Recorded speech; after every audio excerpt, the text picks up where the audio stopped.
What is going on, my beautiful people? It's CaioFerraz. Thank you so much for clicking and welcome back to my channel. I'm an electronic pop violinist, meaning that I take the classical elements and bring them into a more modern field by playing songs that people don't usually expect to hear on the violin. If this is your first time here in my channel, be sure to check out my previous videos and let me know what you think of them. Well, this feels kind of weird, really, to be sitting in front of a camera without actually playing the violin. I'm not used to making this type of content, but you guys have been asking me on my social medias to talk a little bit more about my musical journey, my experience, my career. So I just figured that this would be a great opportunity for us to get to know each other a bit more, exchange knowledge even, and interact. Since this is my first ever vlog, I just figured, well, why not start from the beginning? So this is a video about how I started to play the violin, why I chose to play the violin. Yeah, well, we'll go from there. First of all, my name is Caio Gregorio Ferraz. I'm an electronic pop violinist from Brazil and I'm 23 years old. Well, at least if you're watching this video before my 24th birthday, which is coming up pretty soon. Because if you're watching this afterwards, then obviously I'm older. And if you're watching this in the future, then I might be dead.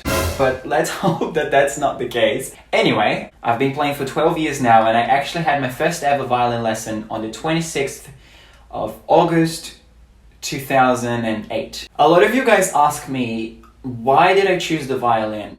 And I always answer this question in sort of like a joking way, saying that I genuinely think that it actually chose me. And whilst you can say that this sounds very cliche, it is actually the truth. I'm from São Paulo, and when I was growing up, I wasn't very exposed to the violin. I was used to seeing the violin whenever I went to a wedding celebration, you know, a wedding ceremony, or a wedding party, or like fancy events. But other than that, you wouldn't really be seeing the violin very much. Obviously, if you physically went to a concert, like an orchestra concert, then yes, you would see that. But apart from that specific scenario, I wasn't very exposed to the violin. So I can't really recall exactly how I started to like the violin, but I remember from a very young age to be fascinated by the sound of that beautiful instrument. For starters, I always loved music from a very, very young age. We would listen to music in the house like all the time, in the car all the time. My mom and my grandma from my mother's side, they also tell me that my grandma's part of the family was also very musically influenced. They were a very big family. Apparently they had their own orchestra in that side of the family. Unfortunately, I haven't met many of them. I guess that's kind of where music comes from in my genes. So I remember listening to music, and one sound specifically would always stand out for me, and that's obviously the sound of the violin, because it has a very unique type of sound. And then as I started to get older, I started to ask my parents to let me learn the violin, but you know, as a kid, you ask your parents to do hundreds of things. They wouldn't really take me seriously. But then my mother realized that as I was getting older, I kept asking to learn the violin. So she was like, he actually may be serious about this, you know?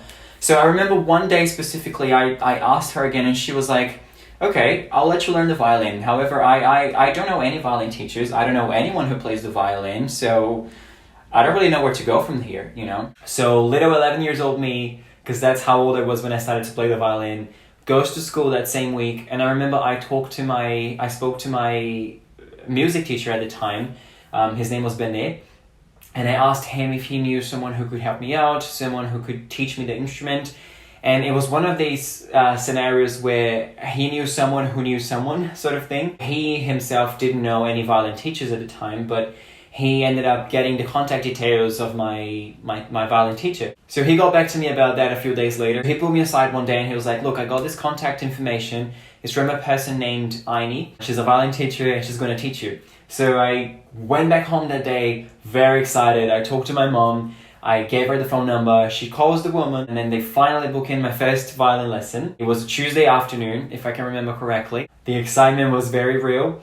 And I remember that day vividly. She came into my house and then we sat down for a little bit, had a bit of a conversation, and she introduced herself. She told me a little bit about her story. Her name was Aini. Her and my music teacher from school, Benet, they both hold a very special place in my heart and they always will. They were both very important people in my musical journey.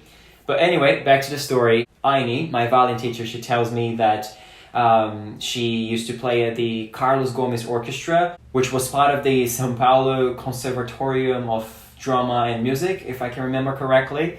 Now, keep in mind that these are Portuguese names that I'm translating here to tell you guys, because obviously it all happened in São Paulo, Brazil, where I'm from.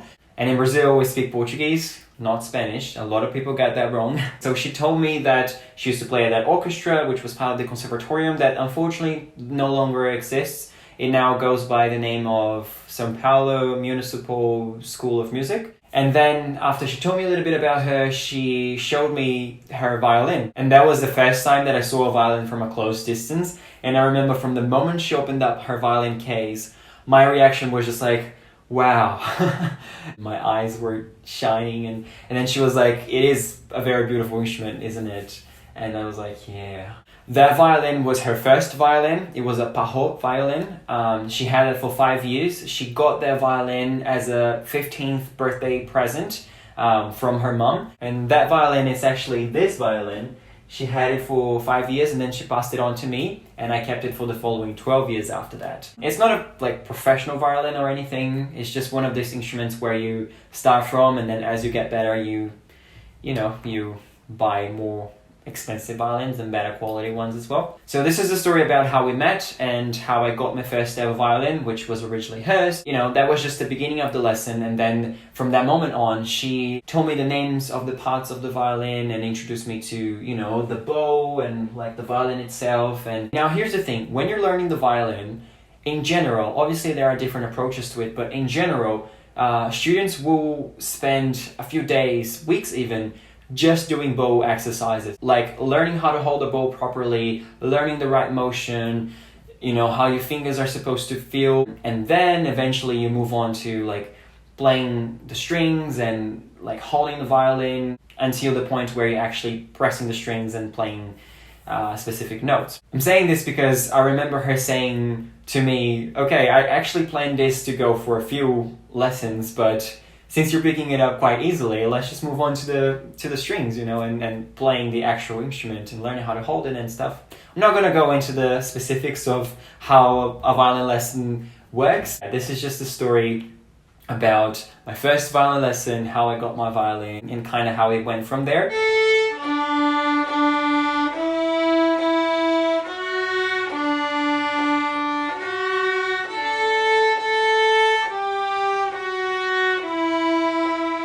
I do remember though that my mom wasn't home when I had that lesson, and then when my teacher left, she called my mom to kind of let her know how the lesson went. And then when my mom got home and asked me how the day was, she also said to me, so your violin teacher called me today, and she said, why the hell did you not call me earlier? Why the hell did he not start this earlier? And then my mom was like, I didn't know that he was serious about this, Yeah, I just think that's funny. Well, and the rest of it is history, really. Alright guys, this is pretty much all I had planned for this first video, so please let me know if you liked this. Please let me know if you like this sort of content, this sort of interaction with me. Also, please let me know if you have any topics in mind that you'd like me to talk about. We can talk about anything really. We can talk about studying music overseas. I've lived in Brazil, Mexico, Australia, and now I'm currently living in Barcelona, Spain, so there's a lot to talk about in that regard. Or we can talk about more specific things regarding the violin, such as changing strings, or holding the bow, or how to clean up your violin, or how to tune your violin, anything really. The day I met Lindsay Sterling, you've got to let me know what you want to hear from me. And then we'll go from there. I had a great time filming this video. I hope that you enjoyed it too. Thank you so much for all your love and support, and I will see you very soon.